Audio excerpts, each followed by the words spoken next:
So I'd like to welcome in now Lester Munson, former staff director at the Senate Foreign Relations Committee. Lester, great to see you again. All right, 3 hostages released over the weekend, but not all of the hostages. What do you think happens next, especially when we just heard Prime Minister Netanyahu there vowing to open the gates of hell? Right. So the way forward is complicated by a bunch of factors. We're still in phase 1 of this deal that the Biden administration and President-elect Trump forged with Israel and Hamas a few weeks ago. So there's still hostages to be exchanged for prisoners in the phase 1 of that deal. And then there is a phase 2 that is contemplated in that deal, the details of which have yet to be worked out. And I have a feeling what we're seeing now is kind of the jockeying for position over what phase 2 will look like. What will the role of Hamas be? What will happen to the Palestinians who remain in Gaza? Who's going to pay for the reconstruction? The President Trump has thrown out some very strong statements about those issues. We've seen a slightly different take, but still tough line from Secretary Rubio and Prime Minister Netanyahu just in the last day or so. But that's what's under discussion right now. So while we see these negotiations over Ukraine going on in Saudi Arabia, in that same neighborhood we're starting to see the beginnings of the negotiation over the future of Gaza. So there are, of course, so many unknowns, and we're talking major unknowns here. But with the Prime Minister and Secretary of State Rubio saying in this joint statement that the U.S. and Israel have a, quote, common strategy to ensure that Gaza never again poses a threat to Israel. What do you think that looks like? And do you think there is truly a way to ensure that Gaza is never again a threat? Well, of course there is.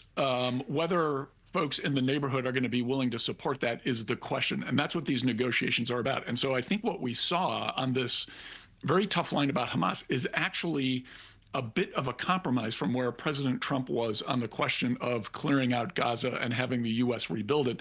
This is a more doable situation, particularly for Sunni Arab states in the region like Saudi Arabia, UAE, and others. They're really not interested in having Hamas govern Gaza either. So can there be common ground on this question about the future political leadership in Gaza? I think that's a little more doable than the earlier positions on we're getting everyone out of the enclave and bulldozing it and building a whole new shoreline or something like that. This is something where you can see the parties in the region come together and maybe come to an agreement. All right. So Secretary of State Rubio said yesterday the U.S. is working to get all of the hostages home. I'd like to listen to a bit of what he said.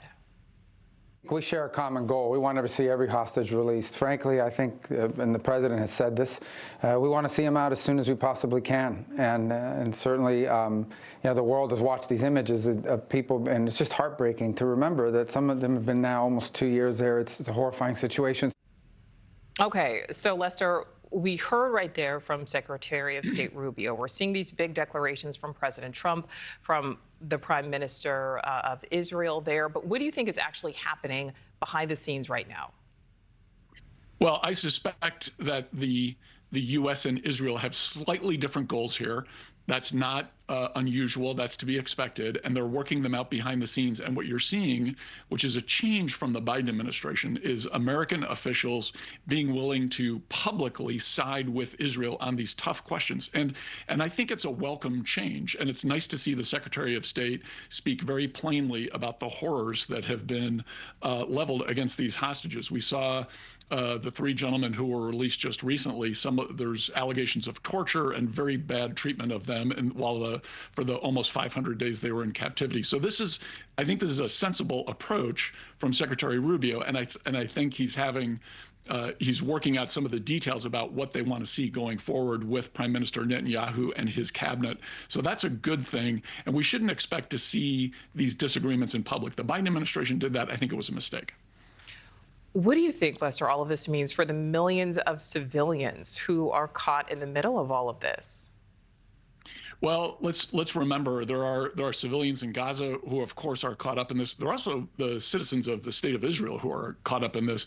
This is a very difficult situation. This is a very thorny conflict that's gone on for generations now. This is not easy to solve. It's not going to be solved today or tomorrow.